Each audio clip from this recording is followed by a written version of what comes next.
Jim Miller and Alexander Hernandez. Miller coming in at plus 208. Alexander Hernandez minus 208. Odds courtesy of BetOpenly. Over-under set at 1.5 rounds, minus 133 for the over, plus 133 for the under. Alexander Hernandez coming off the loss to Billy Q. And then Jim Miller coming off the win to Donald Cerrone. So both guys are,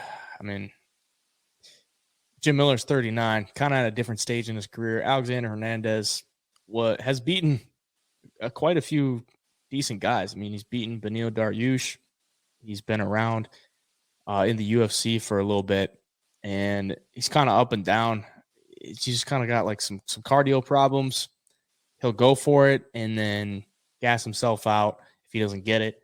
He'll mix in the wrestling here and there. Taking this fight on late notice, though, that is kind of a big thing because with a guy for cardio problems. But Jim Miller, he's been around forever. He's pretty well-rounded, good subs, good leg kicks, always a live dog, and he's sitting at plus 208. Are you taking the bait on that one? I don't know, man. You look at, okay, so Alexander Hernandez is like, you watch him in the octagon, and he's like a specimen. You know, he's super athletic, super built, and everything's always going right until it's not with him. It's like, okay, this is going to be the one he bounces back and gets the big win. And then he, with the Billy Q fight, gets TKO'd. I mean, he was winning that first round against Billy Q, and we all know Billy Q is going to be fighting for the whole duration of the fight. But yeah, man, ever since, I feel like with Hernandez, ever since that Cerrone loss, something's changed in my opinion. He's not quite the same. He's always fired up, ready to fight. But I mean, against a guy like Jim Miller, who's tough and who has, hours and hours of UFC octagon time, it does make me a little bit nervous for him because we've seen Jim Miller finish fights by any way he wants. I want to say he's got I know he's got a ridiculous amount of submissions, knockouts. He's got 6 knockouts, 19 submissions, 10 decision wins. So, I mean, that just tells you there he gets it done by any way possible. He's super well-rounded. So I really do want to take the dog in this one. I'm going to wait as the week goes on, see what the line does a little bit, check the numbers, check where the money's coming in. But for my pick, it's a close one. Even though Hernandez is a over minus 200 favorite, I want to lean Jim Miller so bad because Hernandez just always finds a way to lose these fights, it seems like.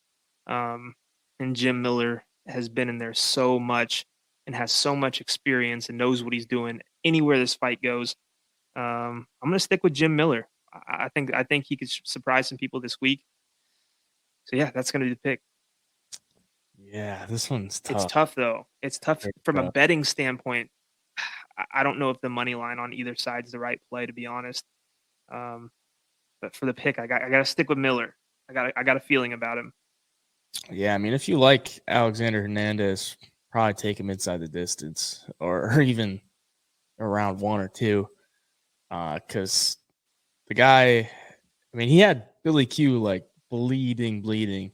Yeah. It cut him bad on the ground with an elbow and very easily could have finished that fight in round 1 and then comes back round 2 and kind of gasses out, takes a bunch of damage, and they wave it off. But Jim Miller, like, he's on a 3-fight win streak. 3 finishes too. Yeah, 3 finishes, not against the greatest competition. Eric Gonzalez, Nicholas Mata, and Donald Cerrone. But yeah, I mean, he's a live dog. He's always a live dog, and I don't want to be on the wrong side of that, So I don't know. Maybe it's probably going to be, a prop play. I wouldn't, like you said, it's probably not a money line either way. But it kind of makes me wonder, like, why did Alexander Hernandez take this fight? I mean, considering he just fought at 145, he's kind of bounced around at 45 and 55. So, I mean, taking this fight at 155 makes sense because he's taking it at short notice. He's not going to have to cut all the weight. But why is he taking this fight? Because, a win over Jim Miller, what does that really do for you?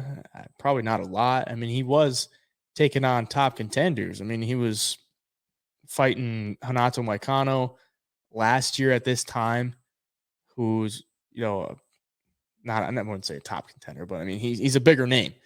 or at least what was ranked. So yeah, I don't know. I mean, it's kind of a weird spot for both fighters. What does a win against Alexander Hernandez do for Jim Miller? Jim Miller was supposed to fight Gabriel Benitez. Benitez withdrew. So he's getting a tougher opponent here. What does that do for Jim Miller? I mean, Jim Miller doesn't have like title aspirations. Like he's just trying to stick around for UFC 300. That's pretty much what I'm understanding. But yeah, no, it's just a weird spot. I don't really like either side on the money line, as you said. It's probably going to be a prop play. Take it, maybe take the under. I don't know. Or maybe take the over. I don't really like anything in this fight. It's just so weird to me. Unfortunately, you know, I'm not going to sit here and lie and give you a side, but I just don't really like any side. But we'll keep an eye on the props as they come out during the week and see what looks good as far as the value.